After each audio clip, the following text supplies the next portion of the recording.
Hello बच्चों, welcome back to the class में एक बार फिर से हम तुम्हारा स्वागत कर रहे हैं। टॉपिक चल रहा है बायोमोलिक्यूल्स और उसके भी अंदर कार्बोहाइड्रेट्स। पिछले 3-4 क्लासेज में हम लोगों ने ग्लूकोज और फ्रक्टोज पर काफ़ी सारी बातें करी हैं। ग्लूकोज और फ्रक्टोज दोनों ही मोनोसैकेराइड्स होते हैं। आज की क्लास में हम थोड़ा आगे बढ़ रहे हैं, डाइसैकेराइड्स और पॉलीसैकेराइड्स के ऊपर थोड़ी बातें करेंगे। डाइसैकेराइड्स में हम लोगों को 3 डाइसैकेराइड्स को ध्यान में रख करके बातें करनी है। एक तो माल्टोज, दूसरा लैक्टोज और तीसरा स्यूक्रोज। और पॉलीसैकेराइड्स में हम लोग 3 पॉलीसैकेराइड्स, सेल्यूलोज, स्टार्च और ग्लाइकोजन। 3 डाइसैकेराइड्स और 3 पॉलीसैकेराइड्स। सो 1 बाय 1 सब पर हम लोग डिस्कशन थोड़ा थोड़ा करते चलेंगे। पहले माल्टोज को थोड़ा सा समझा जाए। माल्टोज का जब तुम हाइड्रोलिसिस करोगे, इसमें पानी मिलाओ, थोड़ा सा HCl मिलाओ, मीडियम एसिडिक करो, हाइड्रोलिसिस अपने आप हो जाएगा और ग्लूकोज प्लस ग्लूकोज के 2 मॉलिक्यूल्स मिलेंगे। मतलब क्या हुआ? मतलब माल्टोज जो है ग्लूकोज के 2 मॉलिक्यूल से मिलकर बना था। रिएक्शन लिखना चाहे तो C12H22O11। यहाँ पर तीनों जो डाइसैकेराइड्स हैं, माल्टोज, लैक्टोज और सुक्रोज, तीनों का ही total formula, total molecular formula लिखना चाहे तो यही लिखेंगे। पानी जोड़ा, मीडियम को एसिडिक किया, मॉलिक्यूल 2 पार्ट में टूट गया, C6H12O6 प्लस C6H12O6। ये भी है ग्लूकोज और ये भी है ग्लूकोज। तो माल्टोज के हाइड्रोलिसिस से ग्लूकोज के 2 मॉलिक्यूल्स मिल रहे हैं। मतलब माल्टोज जो है ग्लूकोज के 2 मॉलिक्यूल्स से मिलकर के बना हुआ है। माल्टोज के स्ट्रक्चर पर बात करी जाए तो हम क्या करें, अल्फा ग्लूकोज ले लें प्लस एक बार और अल्फा ग्लूकोज ले लें। इन दोनों को आपस में जोड़ करके हम माल्टोज बना सकते हैं। चल, अल्फा ग्लूकोज कैसे बनाओगे? तो हम लोगों ने सीखा हुआ है ग्लूकोज और फ्रक्टोज का स्ट्रक्चर बनाना। उस नॉलेज को यहाँ पर अगर हम अप्लाई कर दें तो 6 मेंबर्ड रिंग बना लिया। CH2OH बड़ा वाला ग्रुप ऊपर की तरफ, फिर OH बड़ा वाला ग्रुप नीचे की तरफ, अगले कार्बन पर OH यानी कि बड़ा वाला ग्रुप ऊपर की तरफ, फिर अगले कार्बन पर OH बड़ा वाला ग्रुप नीचे की तरफ, फिर अगले कार्बन पर OH बड़ा वाला ग्रुप ऊपर की तरफ, और बाकी खाली जगहों पर छोटा वाला ग्रुप बोले तो हाइड्रोजन लगा दिया जाए। तो ऐसा करके हम लोगों को जो स्ट्रक्चर मिला है वो है beta glucose, beta D glucose. सभी बड़े बड़े ग्रुप्स हमने एक दूसरे के अपोजिट लगा दिए हैं। यहाँ पर ऊपर की तरफ, फिर नीचे की तरफ, फिर ऊपर की तरफ, फिर नीचे की तरफ, फिर ऊपर की तरफ। बीटा डी ग्लूकोज बन गया। लेकिन ध्यान रहे हमें अल्फा डी ग्लूकोज बनाना है। तो इस स्ट्रक्चर को हम कॉपी करते हैं क्योंकि बहुत बारी से बनाना पड़ेगा। राइट, ये हो गया अपना बीटा डी ग्लूकोज। लेकिन ध्यान रहे हमें यहाँ पर अल्फा डी ग्लूकोज के 2 मॉलिक्यूल्स चाहिए। तो इस OH को नीचे की तरफ लिख दिया जाए, ऊपर की जगह नीचे लिख दिया जाए। तो अब ये बीटा की जगह अल्फा ग्लूकोज हो जाता है। और एक बार इसको और हम लोग बनाते हैं। तो वंस मोर ये अल्फा ग्लूकोज के 2 मॉलिक्यूल्स हो गए। दोनों के बीच में रिएक्शन होगा। रिएक्शन एंजाइम्स की मदद से होता है, हम नहीं कराते हैं। लिविंग ऑर्गेनिजम्स, लिविंग सेल्स के अंदर एंजाइम्स पाए जाते हैं, वो एंजाइम्स इस रिएक्शन को कराएंगे। तो रिएक्शन कुछ इस तरह से होगा कि इसका हेमी एसिटल OH, याद है ना, इस ऑक्सीजन के ठीक बगल वाले कार्बन पर जो OH होता है हेमी एसिटल OH, और इसका ये 4th OH, ये पहला कार्बन, ये दूसरा कार्बन, ये तीसरा कार्बन, ये चौथा कार्बन। तो अल्फा डी ग्लूकोज 2 मॉलिक्यूल्स हम लोगों ने ले लिए हैं। इसका हेमी एसिटल OH, एक मॉलिक्यूल का हेमी एसिटल OH, और दूसरे मॉलिक्यूल का कार्बन नंबर 4th, उसका OH ग्रुप। ये दोनों आपस में रिएक्शन करेंगे। पानी का मॉलिक्यूल ऐसे निकलेगा और इस ऑक्सीजन को ले जा करके इस कार्बन से जोड़ देना है। तो जो स्ट्रक्चर तैयार होगा कैसे बनाओगे? ये तुमने एक रिंग बना लिया, ये तुमने दूसरा रिंग बना लिया, ठीक, इस पर OH नीचे की तरफ था, इस पर भी OH नीचे की तरफ था, यहीं से पानी का मॉलिक्यूल निकाला है तुमने। अच्छा, पानी का मॉलिक्यूल निकालते समय भी दो चीज़ तुम सोच सकते हो कि OH इसका और H इसका निकाल दे तब भी पानी का मॉलिक्यूल हो जाता है, या फिर OH इसका और H इसका निकाल दे तब भी पानी का मॉलिक्यूल हो जाता है। तो कौन सा रास्ता फॉलो करें, दोनों में से कोई भी या कोई एक स्पेशल रास्ता फॉलो करना पड़ेगा। तो ध्यान देना, इस OH का निकलना आसान है, ये ऑक्सीजन लोन पेयर डोनेट करेगा, फिर ये यहाँ से निकलेगा, तो ये वाला OH पूरा का पूरा निकलेगा और यहाँ से सिर्फ हाइड्रोजन निकलेगा। ठीक, ग्लाइकोसाइड फॉर्मेशन में सारी बातें हमने करी थी। तो यहाँ से OH और ये H निकला, इस ऑक्सीजन को इस कार्बन के साथ ला करके जोड़ देना है। तो ये बनाया एक रिंग, ये बना लिया हम लोगों ने दूसरा रिंग, और ये ऑक्सीजन ऐसे बीच में लगा दो, इधर भी नीचे की तरफ इधर भी नीचे की तरफ ना, मतलब इधर भी नीचे OH है इधर भी नीचे OH है, इसलिए ऑक्सीजन दोनों तरफ नीचे ही नीचे रहेगा।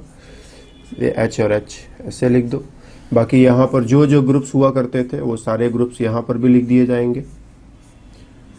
ठीक, यहाँ पर भी जो जो ग्रुप्स हुआ करते थे वो सारे ग्रुप्स यहाँ पर भी लिख दिए जाएंगे।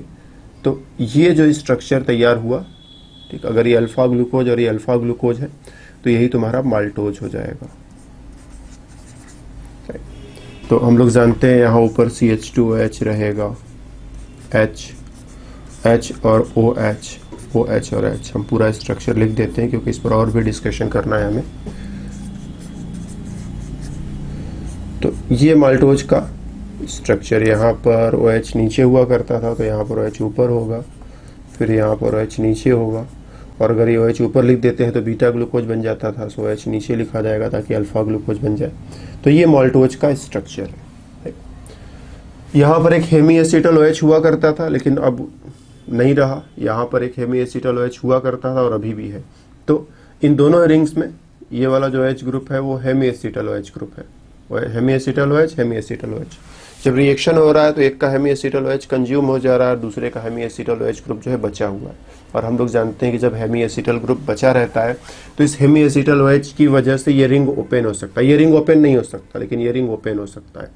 तो ये हेमी एसिटल OH,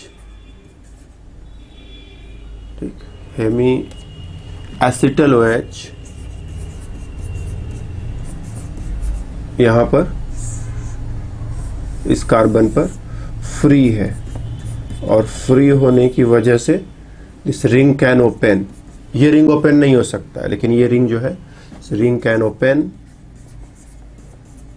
और रिंग ओपन होगा तो फिर रिंग बंद भी हो सकता है। रिंग जैसे ओपन होगा फिर वैसे रिंग बंद हो जाएगा, तो रिंग ओपन होगा, रिंग क्लोज होगा, और जब ओपन क्लोज होगा तो अल्फा बीटा दोनों फॉर्म में बदल सकता है, जिसको हम लोग म्यूटा रोटेशन कह सकते हैं। तो इस रिंग ओपनिंग होने की वजह से क्या होगा, एल्डिहाइड ग्रुप बनेगा,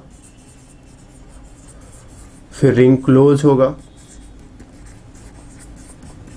रिंग क्लोज होगा तो अभी तो ये अल्फा फॉर्म में है लेकिन रिंग जब दोबारा क्लोज होगा तो अल्फा भी बन सकता है, बीटा भी बन सकता है, मतलब म्यूटा रोटेशन देखने को मिलेगा। इस वाले रिंग पर तो नहीं लेकिन इस वाले रिंग पर म्यूटा रोटेशन याद है ना कि अल्फा ग्लूकोज के सोल्यूशन को पानी में घोल देते हो तो थोड़ी देर में अल्फा बीटा का मिक्सचर बन जाता है। अल्फा ग्लूकोज को पानी में घोल करके सोल्यूशन बना लेते हो तो थोड़ी देर में अल्फा और बीटा ग्लूकोज का मिक्सचर बन जाता है। इसी तरह से बीटा ग्लूकोज को पानी में घोल देते हो तब भी अल्फा बीटा का मिक्सचर बन जाता है। सेम वे माल्टोज को जब पानी में घोलोगे तो इस रिंग को तो कुछ नहीं होगा लेकिन ये वाला रिंग जो है ओपन होगा क्लोज होगा, ओपन होगा क्लोज होगा, तो ये रिंग अल्फा बीटा दोनों फॉर्म में एग्जिस्ट करने लगेगा और दो तरह का माल्टोज तुमको देखने को मिलेगा। फिर बोलोगे म्यूटा रोटेशन हुआ। एल्डिहाइड ग्रुप बना है तो ये रिड्यूसिंग शुगर होगा कि नहीं होगा, तो हम लोग जान रहे हैं रिंग ओपन हुआ, एल्डिहाइड ग्रुप बना, और एल्डिहाइड ग्रुप बना तो ये टॉलेंस, फैलिंग, बेनेडिक्ट इन सब के साथ रिएक्शन करेगा। रिएक्शन करके ये रिड्यूसिंग शुगर की तरह से भी बिहेव करेगा। तो माल्टोज एक रिड्यूसिंग शुगर है, मतलब Tollens reagent, falling solution, Benedict solution in सब के साथ पॉजिटिव टेस्ट देगा। ये HCN के साथ रिएक्शन कर पाएगा या नहीं कर पाएगा, तो अगर एल्डिहाइड ग्रुप बना है तो HCN के साथ रिएक्शन होगा ही होगा। बोले तो माल्टोज एल्डिहाइड ग्रुप की वजह से होने वाले सारे रिएक्शंस में पार्टिसिपेट जैसे जैसे ग्लूकोज कर रहा था वैसे वैसे माल्टोज को भी करना चाहिए। तो रिंग ओपनिंग और क्लोजिंग की वजह से म्यूटा रोटेशन करेगा, एल्डिहाइड होने की वजह से रिड्यूसिंग शुगर होगा, एल्डिहाइड ग्रुप होने की वजह से हाइड्रोजन साइनाइड के साथ पॉजिटिव रिएक्शन करेगा। तो इस तरह से ऐसे ऐसे अगर प्रश्न तुमसे पूछे जाए तो बता दो। माल्टोज में कितने एसिमेट्रिक कार्बन्स हैं? कितने एसिमेट्रिक कार्बन्स हैं? तो हम लोग जानते हैं कि ग्लूकोज की एक रिंग में 5 एसिमेट्रिक कार्बन होते हैं, 1 2 3 4 5। ग्लूकोज के 2 रिंग्स आपस में चिपका दिए हैं तो 5 एसिमेट्रिक कार्बन इसमें, 5 एसिमेट्रिक कार्बन इसमें, 5 और 5 मिला करके 10। तो इसमें टोटल कुल मिला करके 10 एसिमेट्रिक कार्बन है। तो अगर ऐसे छोटे मोटे क्वेश्चंस तुमसे माल्टोज के स्ट्रक्चर के ऊपर पूछे जाए कि स्ट्रक्चर बनाकर दिखाओ, या फिर एसिमेट्रिक कार्बन्स काउंट करके बताओ, या फिर म्यूटा रोटेशन करेगा कि नहीं करेगा, रिड्यूसिंग शुगर होगा कि नहीं होगा, हाइड्रोजन साइनाइड से रिएक्शन करेगा कि नहीं करेगा, तो ये सारे क्वेश्चंस अब हम लोग आंसर कर सकते हैं। और इसको बनाना भी कोई मुश्किल नहीं था, सिर्फ इतना करना था कि अल्फा ग्लूकोज के 2 मॉलिक्यूल्स को बना करके एक का हेमी एसिटल OH और एक का चौथा वाला OH ग्रुप हम लोगों को मिला करके बीच में एक लिंक बना लेना था, जिस लिंक को तुम ग्लाइकोसाइड लिंक कहते हो ना। ये जो लिंक बना है इसको तुम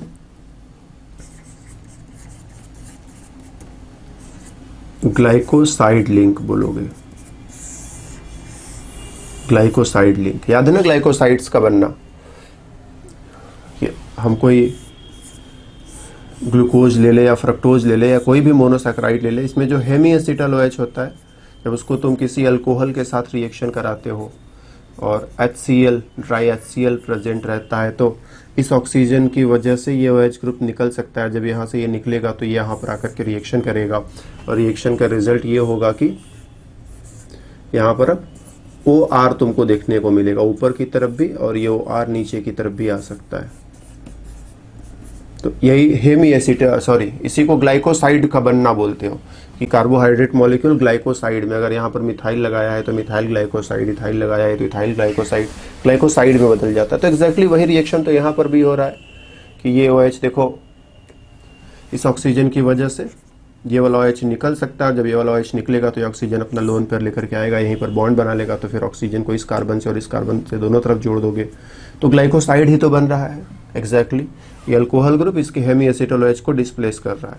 और यहाँ पर ड्राई HCl का इस्तेमाल नहीं हो रहा है, बल्कि इंजाइम्स की मदद से ये रिएक्शन लिविंग सेल्स के अंदर होता है। तो हमें HCl वगैरह के बारे में परवाह नहीं करना है, सिर्फ हमको इतना ध्यान दे देना है कि ये इंजाइम्स की मदद से हो रहा है। तो इंजाइम्स की मदद से जब रिएक्शन होगा तो फिर ये जो ग्लाइकोसाइड बनेगा ये नीचे की तरफ इसका ओरिएंटेशन रहेगा। एंजाइम्स इसको अच्छी तरह से कंट्रोल कर सकते हैं। अभी हम लोग 2-4 क्लास के बाद जब एंजाइम्स पर बातें करेंगे तो वहाँ पर इस बात को हम लोग थोड़ा सा समझेंगे फिर से। लेकिन फिलहाल जस्ट रिमेंबर कि नॉर्मल हमारा जो लैब में जो कैटालिस्ट वगैरह होता है, ये ऑक्सीजन जो है प्लेन के नीचे से और प्लेन के ऊपर से दोनों तरफ से रिएक्शन कर सकता है, तो वो और ऊपर भी बनेगा नीचे भी बनेगा। लेकिन जब यही रिएक्शन एंजाइम की मदद से होता है तो कंट्रोल्ड होता है, फिर कोई एक ही बनेगा। वो इस बात पर डिपेंड करता है कि कौन सा एंजाइम और कैसा एंजाइम है। तो यहाँ पर जो एंजाइम है वो रिएक्शन को इस वे में कंट्रोल कर रहा है, अगर ये ऑक्सीजन नीचे था, ये ऑक्सीजन नीचे था, तो ये बॉन्ड जो है नीचे से ही बन रहा है। किसने कंट्रोल किया? एंजाइम ने कंट्रोल किया। कैसे कंट्रोल किया हम लोग बाद में कभी देखेंगे, तो 4 क्लास के बाद आएगी बात उसकी भी। सो इस ऑक्सीजन की वजह से OH ग्रुप निकला और इस ऑक्सीजन ने अपना लोन पेयर डोनेट करके यहाँ पर बॉन्ड बना लिया और यहाँ पर ये ग्लाइकोसाइड लिंक इसको कहा जाएगा। तो ग्लूकोज के एक मॉलिक्यूल और ग्लूकोज के दूसरे मॉलिक्यूल ने आपस में ग्लाइकोसाइड लिंक बना लिया। इसका कार्बन पहला है और इसका कार्बन चौथा है, 1,4। ठीक, लोग लिख सकते हैं 1,4 ग्लाइकोसाइड लिंक। फिर ये जो हेमी एसिटल OH कंज्यूम हो रहा है, ये अल्फा है या बीटा, उसके बेसिस पर, इस OH से नहीं मतलब है ना कि जो हेमी एसिटल OH कंज्यूम हो रहा है ये अल्फा है कि बीटा, इसके बेसिस पर ग्लाइकोसाइड लिंक को भी अल्फा या बीटा कहते हैं। तो चूंकि ये अल्फा ग्लूकोज है, ये अल्फा मॉलिक्यूल है, इसीलिए इस ग्लाइकोसाइड लिंक को भी अल्फा 1,4 ग्लाइकोसाइड लिंक बोलेंगे। तो ग्लाइकोसाइड तो है ही, साथ अल्फा ग्लाइकोसाइड है, ये भी ध्यान देंगे हम लोग। Okay, next molecule is lactose. Lactose इसको कैसे बनाए? तो हम लोग बीटा ग्लूकोज को एक बार बना लिया, एक बार और रिपीट कर लेते हैं ना, ध्यान से कंफर्म कर लो बीटा ग्लूकोज 2 बार बनाया है कि नहीं। बड़ा वाला ग्रुप ऊपर, फिर नीचे, फिर ऊपर, फिर नीचे, ऊपर, मतलब बीटा ग्लूकोज है और ये उसी का दूसरा कॉपी है। तो बीटा ग्लूकोज 2 बार बना लिया।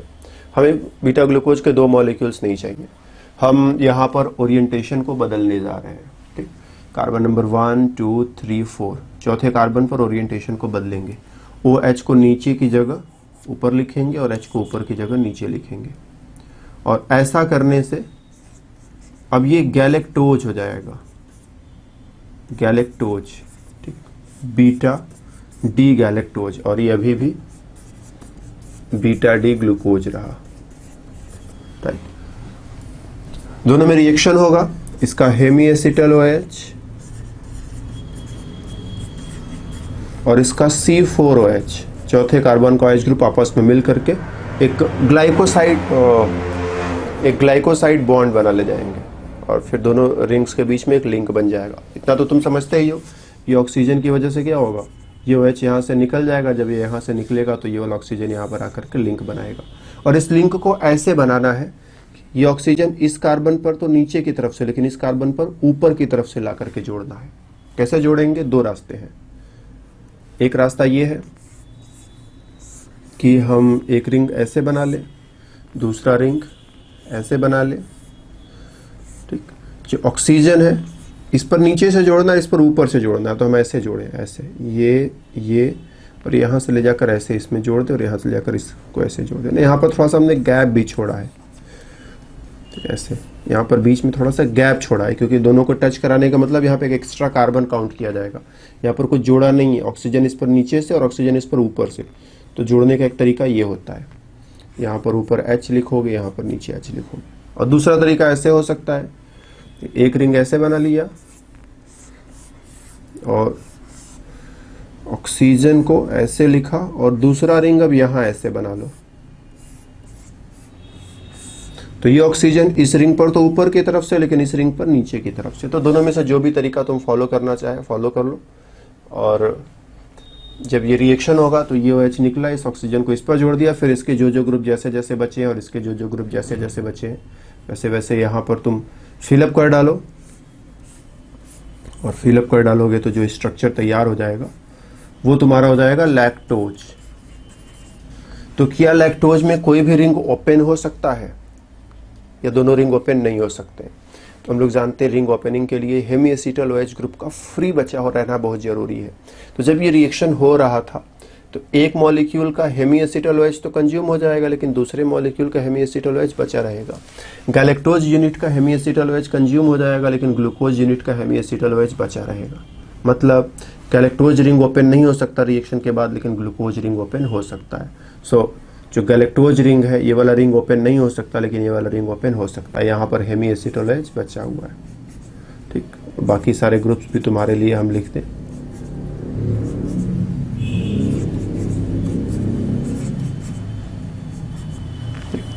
तो ये बीटा ग्लूकोज वाला यूनिट हो गया, बीटा गैलेक्टोज वाला यूनिट CH2OH। अगर ग्लूकोज होता तो यहाँ पर OH नीचे लिखना था, लेकिन गैलेक्टोज है तो OH ऊपर लिखेंगे। बाकी अपना तुम थोड़ा सा अपना दिमाग चलाओगे तो ये ग्रुप भर ले जाओगे, हमको कुछ बहुत ज़्यादा कहने की बार बार ज़रूरत नहीं है। तो ये गैलेक्टोज यूनिट, ये ग्लूकोज यूनिट, इसका हेमी एसिटल OH कंज्यूम हो चुका है, लेकिन इसका हेमी एसिटल OH फ्री है। तो इस फ्री हेमी एसिटल OH की वजह से जो लैक्टोज है उसका ये वाला रिंग, ठीक, ये वाला रिंग ओपन होगा। रिंग ओपन होने से क्या होगा, एल्डिहाइड बनेगा। और डेफिनेटली जब रिंग ओपन हुआ है तो क्लोज भी होगा, जिसकी वजह से ये म्यूटा रोटेशन दिखाएगा।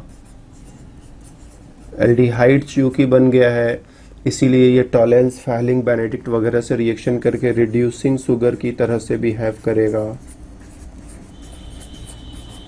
और जैसे HCN होता है वो एल्डिहाइड से रिएक्शन करता है, तो साइनोहाइड्रीन वगैरह भी ये बना ही डालेगा। तो मतलब एल्डिहाइड के जो रिएक्शंस हम लोगों ने पिछले क्लास में ग्लूकोज के साथ देखे थे वो सारे रिएक्शंस यहाँ पर तुम अप्लाई कर सकते हो।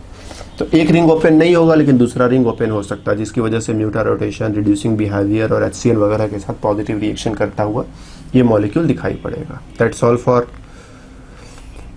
क्या लिख दिया, लैक्टोज। ठीक, लैक्टोज ये मिल्क में पाया जाता है ना, लैक्टोज जो है मिल्क में पाया जाता है, कभी कभी इसे मिल्क शुगर भी कहते हैं। जैसे दूध पीते हैं तो दूध अपने आप में उसमें एक मिठास रहती है, बहुत ज़्यादा भयंकर मीठा तो नहीं लगता, लेकिन दूध जो है अपने आप में हल्का हल्का मीठा होता है। क्यों? क्योंकि उसमें लैक्टोज है, और शुगर्स मीठे होते हैं, इनकी क्वालिटी होती है मीठा होना। जैसे पाउडर मिल्क तुम कभी खाओ तो काफ़ी मीठा अच्छा समझ में आएगा। जैसे लिक्विड जो मिल्क है उसमें तो थोड़ा सा लैक्टोज तुमको समझ में आएगा, लेकिन जो पाउडर वाला मिल्क खाओगे तो काफ़ी अच्छा मीठा और टेस्टी लगता है। क्यों? क्योंकि उसमें लैक्टोज होता है। तो माल्टोज देखा, लैक्टोज देखा। Next is स्यूक्रोज। स्यूक्रोज, स्यूक्रोज बनाने के लिए अल्फा ग्लूकोज का एक मॉलिक्यूल ले लो, बीटा ग्लूकोज का एक मॉलिक्यूल ले लो, सॉरी बीटा फ्रक्टोज का एक मॉलिक्यूल ले लो, और दोनों को जोड़ दो आपस में। कैसे जोड़ोगे? इसका हेमी एसिटल OH, इसका भी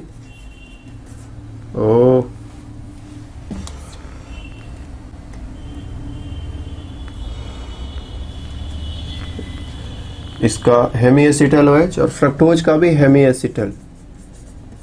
अच्छा, दोनों को आपस में मिला करके ग्लाइकोसाइड बॉन्ड बना लो।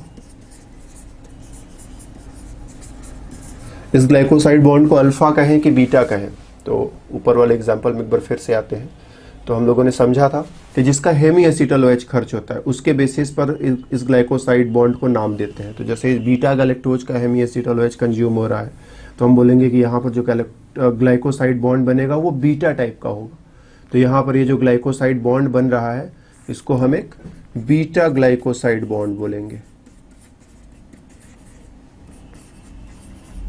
ध्यान देना, ऊपर माल्टोज में अल्फा हेमी एसिटल कंज्यूम होने से ग्लाइकोसाइड बॉन्ड बना था, तो उसको अल्फा ग्लाइकोसाइड बॉन्ड कहा था, इसको बीटा ग्लाइकोसाइड बॉन्ड कह रहे हैं। इसमें क्या कहा जाए? इस ग्लाइकोसाइड बॉन्ड को अल्फा कहा जाए या बीटा कहा जाए? तो अल्फा ग्लूकोज का हेमी एसिटल खर्च हो रहा है, तो इस बॉन्ड को हम लोग अल्फा भी कह सकते हैं। और बीटा फ्रक्टोज का भी हेमी एसिटल OH ही कंज्यूम हो रहा है, दोनों का हेमी एसिटल और हेमी एसिटल ही कंज्यूम हो रहा है। अगर किसी एक का हेमी एसिटल कंज्यूम होता तो जिसका हेमी एसिटल कंज्यूम होता उसको देख करके बोल देते कि अल्फा है कि बीटा है, क्योंकि दोनों का हेमी एसिटल कंज्यूम हो रहा है। और दोनों का हेमी एसिटल कंज्यूम हो रहा है तो इसको देख करके बोलेंगे तो बोलेंगे ये अल्फा ग्लाइकोसाइड बॉन्ड है, और इसको देख करके बोलेंगे तो बोलेंगे ये बीटा ग्लाइकोसाइड बॉन्ड भी कहा जा सकता है। तो इस बॉन्ड को हम अल्फा भी बोल सकते हैं और बीटा भी बोल सकते हैं, दोनों सही है। या फिर ग्लूकोज का साइड ले तो हम बोल सकते हैं ये एक अल्फा ग्लूकोसाइड है,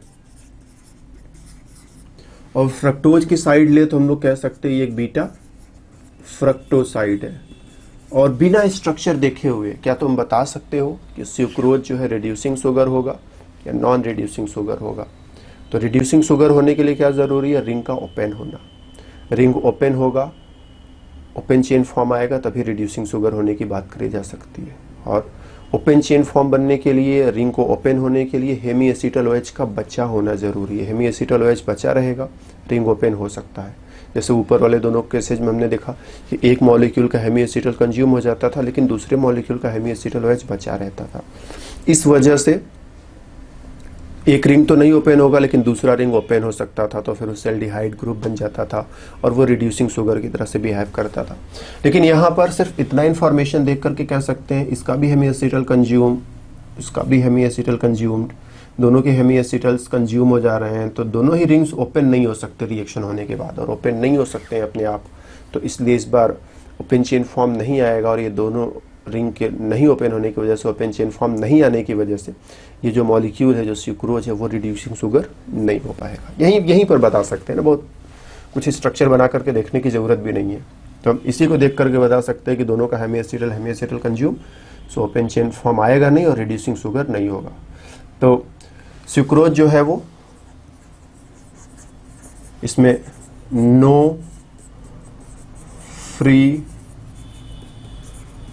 हेमी एसिटल ग्रुप, कोई फ्री हेमी एसिटल ग्रुप है नहीं, इसीलिए no mutarotation, mutarotation होगा नहीं। नॉन रिड्यूसिंग शुगर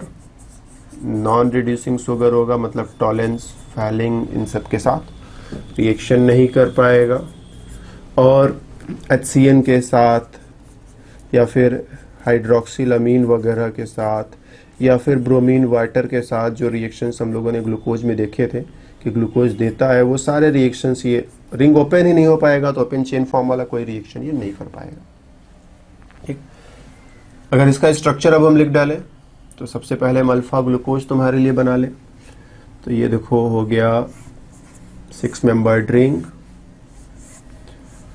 सारे ग्रुप्स अल्फा ग्लूकोज में जैसे प्लेस करने चाहिए वैसे प्लेस कर ले। हमको इस OH से स्पेशली मतलब है hemiacetal OH। Beta fructose तुम्हारे लिए बना ले,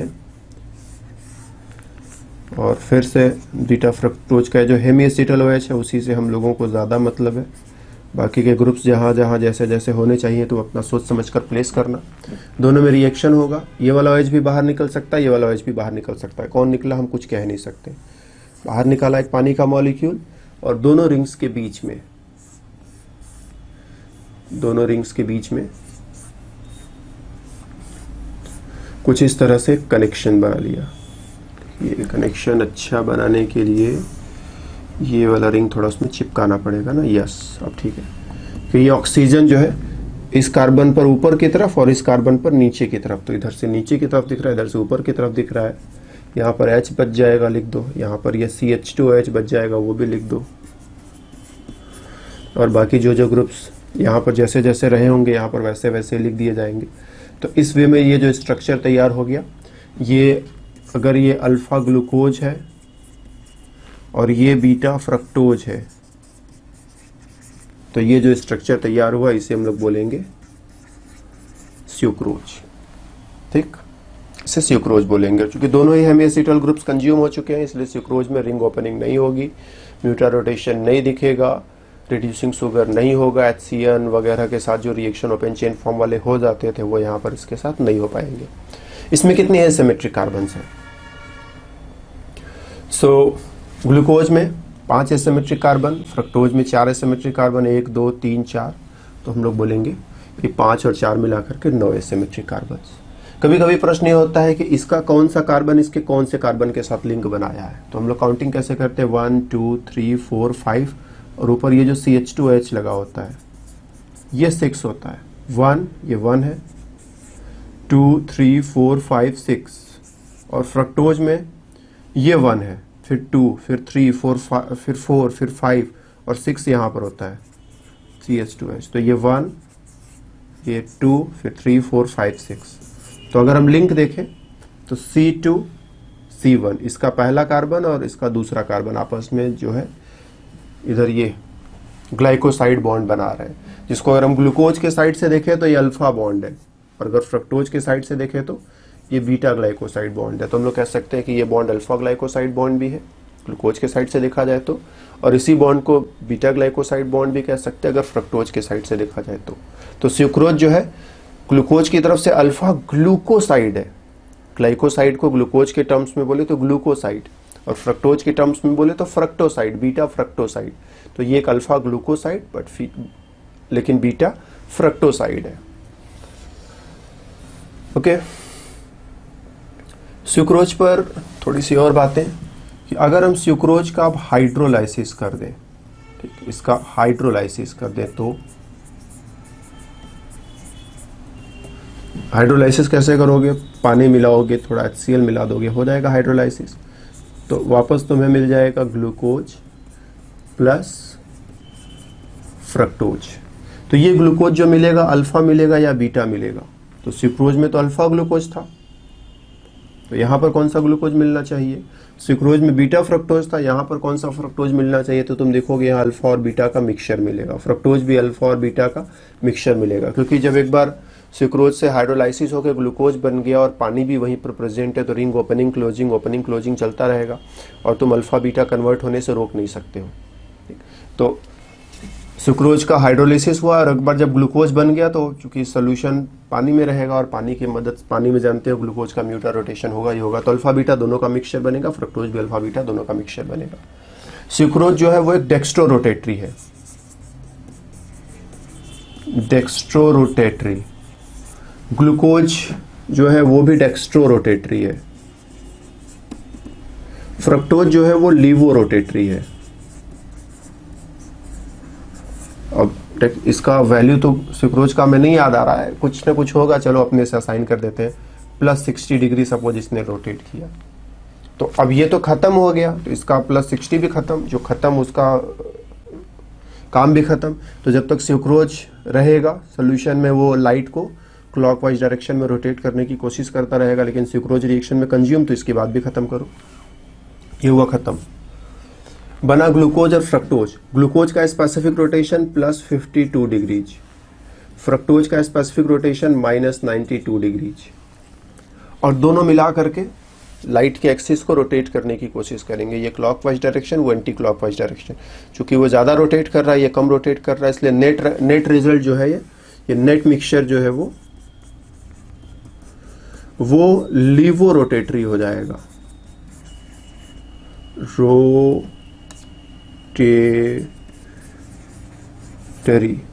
तो हमारा जो स्टार्टिंग मटेरियल था वो डेक्स्ट्रो था, और फाइनल प्रोडक्ट वो जो है वो लीवो है।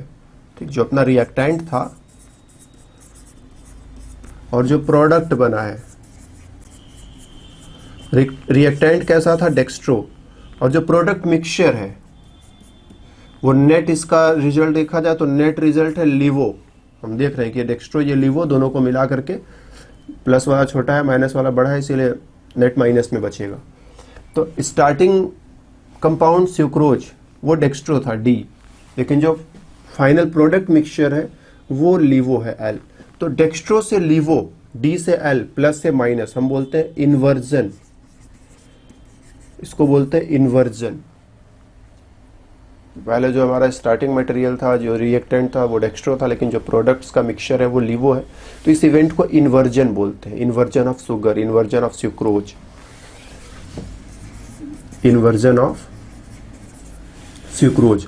और ये जो प्रोडक्ट्स का मिक्सचर बना है, उस मिक्सचर को हम लोग इन्वर्ट शुगर कहते हैं, इन्वर्ट शुगर। ध्यान देना, कभी कभी तुम्हारे सामने आएगा ये चीज, कुछ कुछ जगहों पर लोग इसको इन्वर्ट शुगर बता देते हैं, लेकिन ये इन्वर्ट शुगर नहीं है। इसके हाइड्रोलिसिस से बनने वाला ग्लूकोज और फ्रक्टोज का जो 1:1 रेशियो वाला मिक्सचर है, जितना ग्लूकोज उतना ही फ्रक्टोज, दोनों इक्वल अमाउंट्स में है, इक्वल मोल्स में है। तो जो इक्विमोलर मिक्सचर है ग्लूकोज और फ्रक्टोज का, उस मिक्सचर को बोलते हैं invert sugar. So what is invert sugar? Glucose और फ्रक्टोज को मिलाकर जो मिक्सचर तैयार हुआ वो इन्वर्ट शुगर। और व्हाट इज इन्वर्जन? तो सुक्रोज से जो प्रोडक्ट बना है, सुक्रोज डेक्स्ट्रो था, लेकिन प्रोडक्ट का जो नेट ऑफ स्पेसिफिक रोटेशन है वो लीवो है, इसी को इन्वर्जन ऑफ सुक्रोज बोलते हैं। ठीक? तो इस चीज को माइंड में रखेंगे। ओके, तो what is invert sugar? So it is equimolar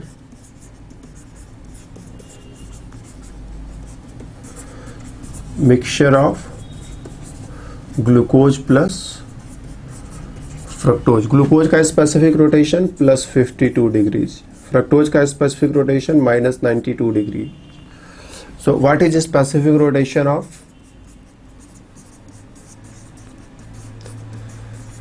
What is specific rotation of